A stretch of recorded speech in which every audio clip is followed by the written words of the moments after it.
Martin, nouvelle Bonjour Apolline. manifestation des retraités aujourd'hui, touchés de plein fouet par la hausse des prix et par la baisse du pouvoir d'achat. C'est particulièrement le cas dans l'Oise où vous vous trouvez, Martin.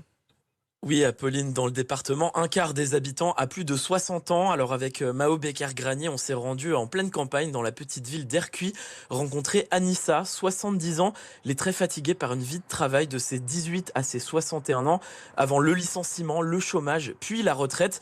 1200 € de pension, des pensions qui ne suivent plus l'inflation et donc un pouvoir d'achat en baisse depuis 10 ans. C'est aussi ce que disent les chiffres du gouvernement et de la CGT. Pour Anissa, ça se traduit très concrètement. Depuis quelques mois, elle se fait livrer toutes les semaines un panier des Restos du Cœur par Cathy, l'une de ses voisines. Bonjour Anissa, tu vas bien? Je m'appelle Anissa, je suis retraitée. Déjà, quand je me suis retrouvée au chômage, mes revenus avaient baissé. Maintenant que la retraite, c'est une catastrophe, quoi. Ça me fait même pas le SMIC. Vous arrivez à vivre avec ça? Non.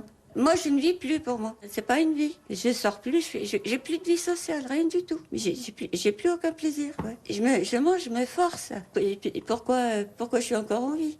On ne travaille plus, on n'a plus le droit d'exister. Je suis rentrée dans la catégorie des nécessiteux.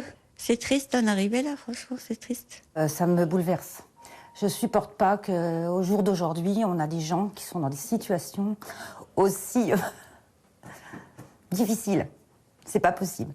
C'est pas possible. C'est des gens qui ont travaillé toute leur vie et qui profitent de rien, quoi. Profiter, ça veut dire quoi?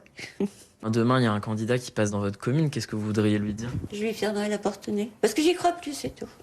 Elle lui claquerait la porte au nez et on peut entendre franchement ce témoignage d'Anissa qui dit « Je ne vis plus, je fais partie désormais des nécessiteux ». Un témoignage bouleversant, Martin. Martin, elle n'ira donc pas voter le 10 avril prochain pour le premier tour de l'élection présidentielle? Oui, exactement, et c'est étonnant parce que traditionnellement, les 60-80 ans sont ceux qui se rendent le plus aux urnes.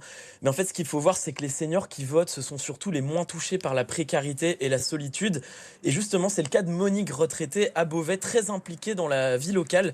66 ans, ex-enseignante, elle a eu la chance de partir à la retraite à 54 ans.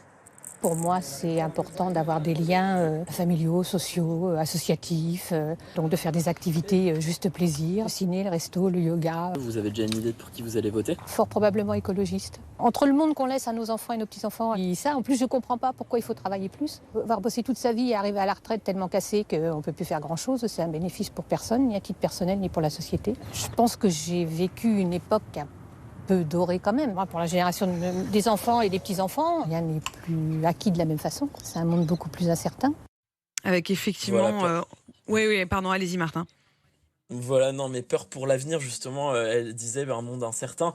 Mais pour l'instant, les retraités français, il faut quand même savoir que c'est parmi les moins pauvres d'Europe, derrière seulement la Norvège et le Luxembourg. Avec des situations, on le voit, particulièrement contrastées, y compris dans l'Oise où vous étiez donc, Martin. Merci en direct de Beauvais pour RMC ce matin.